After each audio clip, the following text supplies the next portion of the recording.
Bonjour, je suis Madame Chantal du centre d'accueil de Baïf. Avant d'arriver au centre d'accueil, j'étais une femme, j'ai envie de dire une femme du monde.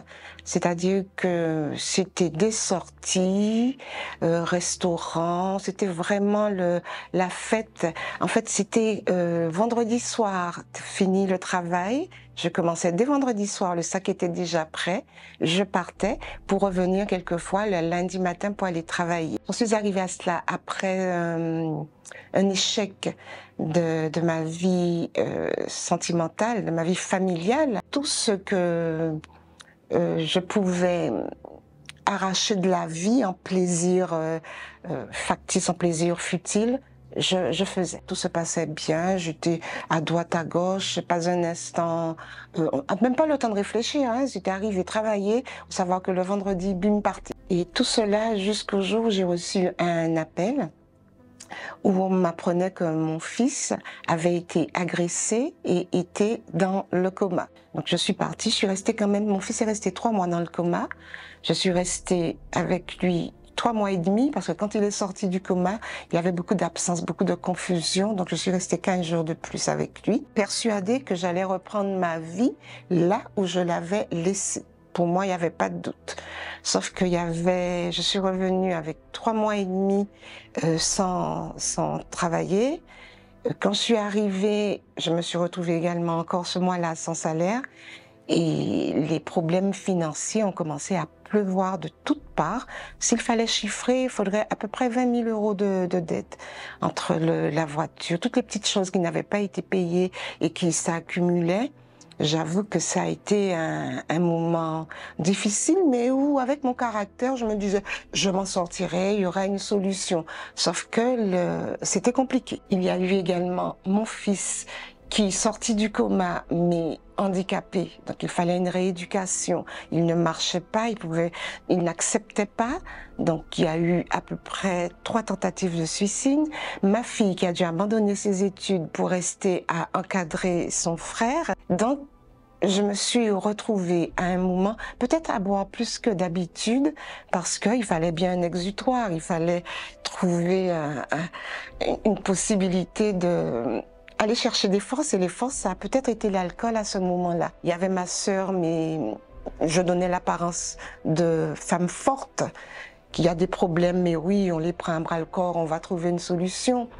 Il y avait les huissiers insistants qui sont même venus au travail, humiliation supplémentaire, mais on roulait on va faire, on va s'en sortir. Et on continuait comme ça, mais de plus en plus, les portes se fermaient. Je ne savais vraiment pas. J'arrivais vraiment à un moment où je me sentais dans un trou et impossible de respirer. Ça devenait vraiment oppressant et surtout, je ne voyais pas l'issue. Ma sœur réalisait qu'il y avait des choses qui n'allaient pas et elle m'invitait assez régulièrement à venir. Je n'entendais pas. Jusqu'au jour où elle est vraiment venue déterminer en me disant, on a assez prié pour toi, il faut que toi aussi tu viennes prier pour tes enfants. Par gratitude envers ma sœur, je me suis dit que j'irais. Donc nous avons été ce dernier dimanche du mois de février 2017. Ça a commencé quand même le désir de changer beaucoup de choses, mais il y avait également ce désir rapidement de mettre fin à tous ces problèmes financiers, à toute cette humiliation. La première campagne d'Israël est arrivée. Je n'avais pas bien compris et j'ai surtout axé la partie financière. Je voulais sortir de tous ces problèmes. Donc voilà, ça a été ça. J'ai vraiment priorisé cet aspect de ma vie. Pour moi, une fois que ce serait résolu, je me sentirais à nouveau plus digne. Il y a eu des résultats, il y a eu une amélioration, il y a eu le début de remboursement des dettes qui se faisaient de manière régulière et j'ai presque envie de dire de manière paisible. Quand la deuxième campagne Israël est arrivée, c'était la deuxième pour moi. Là, il n'y avait vraiment, mais il n'y avait pas à chercher. Il me fallait être baptisée du Saint-Esprit parce que j'avais compris, en participant aux réunions, en écoutant également les témoignages, j'avais compris que sans lui, on n'est rien.